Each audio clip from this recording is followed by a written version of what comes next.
বন্ধুরা, পবিত্র শ্রাবণ মাসে এই গাছের শিকড়টি আপনি বাড়িতে নিয়ে আসুন। সারা দুনিয়া হবে আপনার পায়ের তলায়।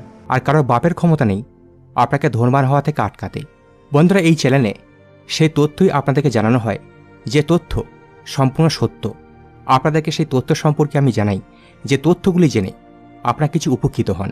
কিন্তু হ্যাঁ, এই তথ্যগুলির জন্য একটু হয়তো আপনাকে রিস্ক নিতে হবে, কিন্তু এই তথ্য থেকে বা এই উপাচারগুলি থেকে অবশ্যই কিন্তু আপনি লাভ পেয়ে থাকেন। কারণ বন্ধুরা, একটা কথা কিন্তু মনে রাখবেন, যে কাজের মধ্যে রিস্ক থাকে সেই কাজে কিন্তু একটা বিরাট বড় সফলতা হওয়ার কিন্তু সম্ভাবনা থাকে। এরকম অনেক বৃক্ষ রয়েছে যে বৃক্ষের মধ্যে দৈব শক্তি বাস করে বা নিবাস করে।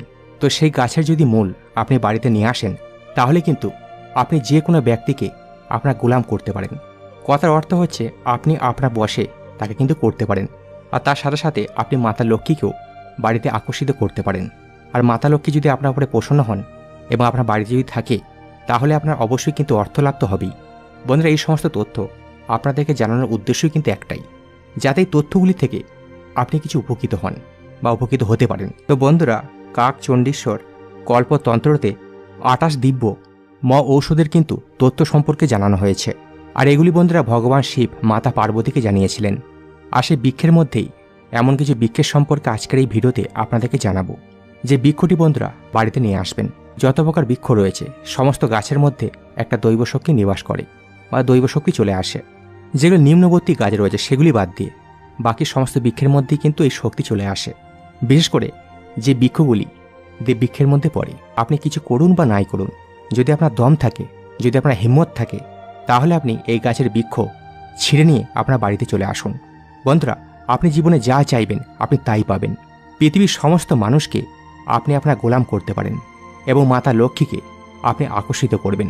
আর বন্ধুরা, যে বৃক্ষগুলি বা যে গাছগুলি সম্পর্কে আপনাকে জানাবো, এই গাছগুলি কিন্তু কোনো সাধারণ গাছ একবারই কিন্তু নয়। এই গাছগুলি একজন ভিখারিকেও কিন্তু রাজা করতে পারে। তো বন্ধুরা, এবারে আমি যে গাছটি সম্পর্কে আপনাকে জানাবো, যদি আপনার সাহস থাকে, যদি আপনার দম থাকে, তাহলে বৃক্ষকে আপনি আমার বাড়িতে অবশ্যই নিয়ে আসবেন, মানে এই গাছের শিকড়কে। আমাদের শাস্ত্র বলছে গ্রহণের সময় বাড়ি থেকে কখনোই বাইরে বের হওয়া উচিত নয়। আর যদি আপনাকে বাইরে বেরোতেই হয়, তাহলে অবশ্যই চোখে চশমা লেগে আপনি বাইরে বের হবেন এবং নিজের প্রোটেকশন নিয়ে তবে কিন্তু বাইরে বের হবেন। তো এবার চলুন জানি কি এমন সেই বৃক্ষ যে গাছের শিকড়টি আপনাকে বাড়িতে নিয়ে আসতে হবে এবং এই গাছের শিকড়টি আপনি এনে তাড়াতাড়ি ধনবান হতে পারেন। এবং তার সাথে সাথে এর একাধিক যে গুণাগুণ রয়েছে, চমৎকারী যে গুণ রয়েছে, সেগুলোও এই ভিডিওর মধ্যে আপনাকে জানিয়ে দেব। দেখুন বন্ধুরা, আমাদের উদ্দেশ্য কিন্তু একটাই, বিভিন্ন উপাচার এবং বিভিন্ন আয়ুর্বেদিক টোটকা আপনাদেরকে জানানো।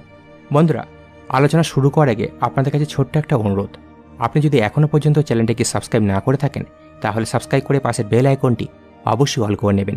আর মা দুর্গার আশীর্বাদ এবং কৃপা লাভের জন্য কমেন্ট বক্সে অবশ্যই লিখবেন জয় মা দুর্গা। তো বন্ধুরা, প্রথম যে বৃক্ষটি হলো সেটা হচ্ছে হেংলাজ। বন্ধুরা, এই হেংলাজ মা দুর্গারই কিন্তু স্বরূপ। আর পাকিস্তানে হেংলাজ মায়ের কিন্তু মন্দির রয়েছে বা শক্তিপীঠ রয়েছে। আর এই হেংলাজের মধ্যে, মানে এই হেংলাজ গাছের মধ্যে একাধিক কিন্তু গুণাগুণ রয়েছে। তো বন্ধুরা, এই যে হেংলাজ গাছের শিকড় রয়েছে, এটি যদি আপনি দিওয়ালি বলুন বা যে কোনো পুজো বলুন, সেই সময় যে প্রদীপ জ্বালানো হয়, সেই জ্বলন্ত প্রদীপের পাশে যদি এই গাছের শিকড় আপনি রেখে দেন, অথবা যে কোনো সময় আপনি যদি চান যে আপনি যে প্রদীপ জ্বালিয়েছেন সেই প্রদীপ যেন হাওয়াতে কোনোভাবে যেন নিভে না যায় বা যে কোনোভাবে সে প্রদীপ যেন না নিভে যায়, তাহলে আপনি কি করবেন, এই গাছের যে মূল রয়েছে সেটি আপনি তার পাশে রেখে দেবেন। একবার দেখুন না করে, এতে তো আপনাকে খরচা তো করতে হবে না। দেখুন চমৎকার হয় কি হয় না। দেখবেন তাতে যতই ঝড় বাতাস হোক না কেন, সেই প্রদীপ কিন্তু কোনো মতেই নিভবে না। আর বন্ধুরা, এই নবরাত্রির সময় আপনি যদি কলসের নিচে এই গাছের শিকড় রেখে দেন, তাহলে সেই জ্যোতি কলস, মানে কলসের ওপরে যে আগুন জ্বলছে বা প্রদীপ রয়েছে, সেটা কিন্তু কখনোই নিভবে না। আর বন্ধুরা, এই যে প্রদীপের পাশে আপনি এই গাছের শিকড় রেখেছেন, সেই শিকড় যদি আপনি নবরাত্রির পরে, মানে বিশেষ করে দুর্গাপুজোর সময় আপনি যদি আপনার হাতে ধারণ করেন, তাহলে আপনি যা চাইবেন, মানে আপনার ইচ্ছা মতো সব কিছু ঘটবে। আপনি আপনার শত্রুকে বন্ধ করতে পারেন। বন্ধুরা, এমনটা মনে করা হয়, যদি এই গাছের শিকড় আপনি যদি আপনার শত্রুকে একবার স্পর্শ করাতে পারেন, মানে আপনার শত্রুর যে কোনো অংশে, দেহের যে কোনো অংশে একবার যদি আপনি টাচ করাতে পারেন, তাহলে সে শত্রু আপনার কিন্তু দাস হয়ে যাবে এবং দেখবেন সে গোলামের মতো আপনার সঙ্গে ব্যবহার করতে শুরু করবে। বন্ধুরা, আমি এটা কিন্তু কখনই বলছি না আপনি কারকে গোলাম করার জন্য এই প্রয়োগটি করবেন। আপনি এই গাছের শিকড় নিয়ে এসে কোনো রূপোর তাবিজের মধ্যে হাতে পড়বেন বা ধারণ করবেন, যেটাকে বলা হয়। যে কোনো সময় আপনি পড়তে পারেন, এরকম দিনক্ষণে কোনো ব্যাপার নেই যে শনিবারে পড়তে হবে, মঙ্গলবার পড়তে হবে, এরকম কোনো ব্যাপার নেই। আর যদি সম্ভব হয় তো লাল কোনো কার্ড দিয়ে আপনি পড়তে পারেন। ছেলেরা ডান হাতে আর মেয়েরা বাঁ হাতে। আপনার নবগ্রহ শনি, রাহু, কেতু, সূর্য, মঙ্গল সমস্ত গ্রহ আপনার বশে চলে আসবে। তো চলুন বন্ধুরা, এবার দ্বিতীয় যে বৃক্ষটি রয়েছে সেটা সম্পর্কে আপনাকে জানিয়ে দিই। বন্ধুরা, দ্বিতীয় যে বৃক্ষটি হচ্ছে সেটা হচ্ছে অমরবেল। বন্ধুরা, এই গাছ কখনই কিন্তু মরে না। বন্ধুরা, যারা এই অমরবেল নিজের কাছে রাখে তারা কিন্তু অমর হয়ে যায়। দেখুন বন্ধুরা, কলিযুগে তো অমর হওয়া সম্ভব নয়, তো তাদের আয়ু কিছুটা হলেও বেড়ে যায়। এবং তার সাথে সাথে আপনার যদি অর্থ যদি প্রয়োজন পড়ে, তো এই অর্থ আপনার কাছে খেঁচে চলে আসবে। তো বন্ধুরা, এটারও কিন্তু সিদ্ধ করার প্রয়োজন রয়েছে। জঙ্গল থেকে অমরবেল নিয়ে আসবেন এবং এই ছোট্ট টুকরো আপনার বাড়ির যে তুলসী গাছ রয়েছে সেখানে আপনি রেখে দিন। আপনি এই যে অমরবেলের কথা আপনাকে বললাম, এই টুকরোটা আপনি নিয়ে এসে আপনি তুলসী বৃক্ষের নিচে রেখে দেবেন। তো এবার জেনে নিন এই গাছের কী কী লাভ রয়েছে। এই অমরবেল যদি কাউকে খাইয়ে দেন, যেটা তুলসী গাছের নিচে আপনি রেখেছেন, সে আপনার দাস হয়ে যাবে, মানে সে আপনার বশীকরণ হয়ে যাবে। আর তাছাড়া তন্ত্রমন্ত্র কিন্তু এটা কেটে দেয়।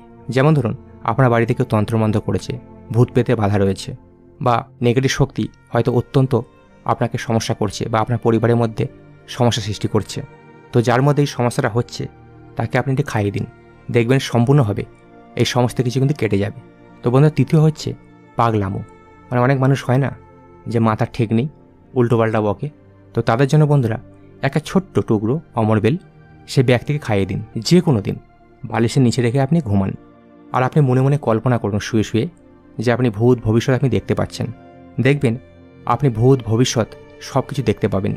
বন্ধুরা, এই পরবর্তী যে বৃক্ষ সম্পর্কে আপনাকে জানাবো সেটা হচ্ছে সর্পগন্ধা। আর নিয়ে আসার পরে আপনি গঙ্গা জলে ধুয়ে নেবেন। আর বন্ধুরা, এটা আপনি রেখে দেবেন যত্ন করে। যখন কোনো ব্যক্তিকে সাপে কামড়াবে তখন আপনি তাকে এই মূলটি খাইয়ে দেবেন, চমৎকার লাভ পাবেন। তবে বন্ধুরা, এগুলি শুধুমাত্র আপনাকে সচেতন হওয়ার জন্য জানাচ্ছি। সাপে কামড়ালে অবশ্যই আপনি ডাক্তারের পরামর্শ নেবেন, ডাক্তারকে দেখাবেন এবং চিকিৎসা করবেন। আর তাছাড়া এই গাছের মূল যদি আপনি তাবিজ করে পড়েন গলার মধ্যে, তাহলে সেই ব্যক্তিকে তো কোনোদিনই কোনো সাপ কামড়াতেই পারে না। আর যদি কোনো বিছে আপনাকে কামড়ে দেয়, তখন যদি এই গাছের শিকড় আপনি একটু পিষে মানে থেঁতো করে নিয়ে সেই রস যদি সেখানে লাগাতে পারেন, আপনি চমৎকার লাভ পাবেন। আর তাছাড়া বন্ধুরা, এরকম একাধিক কিন্তু পোকামাকড় থাকে যেগুলি আমাদের শরীরে স্পর্শ হলে পোড়া মতন বা লাল লাল ছাপ পড়ে যায়, অনেক সময় চুলকায়। তো সেক্ষেত্রেও কিন্তু এই গাছের মূল আপনি থেঁতো করে বা পিষে সেই রস আপনি সেই জায়গাতে লাগিয়ে দেবেন। আপনি 5 মিনিটের মধ্যে রেজাল্ট দেখতে পাবেন। আপনি হয়তো এই বিষয়টিকে জানেন না, এই শ্বেত আকণ্ড গাছ 10 বছর হয়ে গেলে সেই গাছের মধ্যে কিন্তু অবস্থান করেন গণপতি শ্রী গণেশ। বন্ধুরা, শাস্ত্র মতে এমনটাই বিশ্বাস করা হয়, আপনি যদি বুধবার দিন 10 বছর কোনো পুরানো শ্বেত আকন্দ গাছকে দেখে সেই গাছটিকে স্পর্শ করে আপনি যদি একটি কথা বলতে পারেন, তাহলে আপনার যে সমস্ত মনোবাসনা মনোকামনা আপনি ব্যক্ত করবেন, দেখবেন সেগুলি কিন্তু খুব তাড়াতাড়ি পূরণ হয়ে যাবে। হ্যাঁ বন্ধুরা, আপনি যদি গাড়ি চান আপনি গাড়ি পাবেন, বাড়ি চাইলে বাড়ি পাবেন। আপনি যদি কোটি কোটি টাকার মালিক হতে চান আপনি তাও পাবেন। কিন্তু তার আগে বন্ধুরা, এই গাছটিকে কিন্তু আপনাকে স্পর্শ করতে হবে। তো তাই চলুন এবার জেনে নিই আপনাকে কি কি করতে হবে। বন্ধুরা, এই ক্রিয়াটি করার আগে আপনাকে শুদ্ধ হয়ে শুদ্ধ বস্ত্র পরিধান করে আপনাকে সেই গাছটি গোড়ায় যেতে হবে এবং সেই গাছটি স্পর্শ করে আপনারা এই মন্ত্রটি আপনি 11 বার জপ করবেন। আর এই মন্ত্রটি হলো ওং গাং গণপতায় নমঃ, ওং গাং গণপতায় নমঃ। বন্ধুরা, এই মন্ত্রটি 11 বার জপ করার পরে আপনাদের যে সকল মনস্কামনা বা মনোবাসনা রয়েছে বা আপনার মনে যাবতীয় যে ইচ্ছা রয়েছে, সেগুলি কিন্তু আপনারা সেই গাছ স্পর্শ করে 11 বার ব্যক্ত করবেন। এবং বন্ধুরা, আপনি যখন আপনার মনস্কামনা জানাবেন, তখন কিন্তু অবশ্যই আপনি শ্রী গণেশের কথা স্মরণ করবেন এবং মনে বিশ্বাস রাখবেন আপনারা যে মনস্কামনা করলেন সেটা সম্পূর্ণরূপে সফল হয়েছে।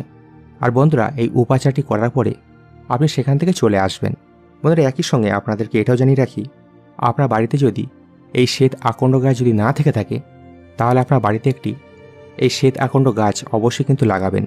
কারণ বন্ধুরা, শাস্ত্র মতে এমন বেশ কিছু গাছ রয়েছে যে গাছগুলি আমরা যদি আমাদের বাড়িতে লাগাতে পারি, এর ফলে বাস্তুদোষ কিন্তু সুনিশ্চিতভাবে দূর হয়ে যেতে পারে। তো বন্ধুরা, আজকের জন্য এইটুকুই।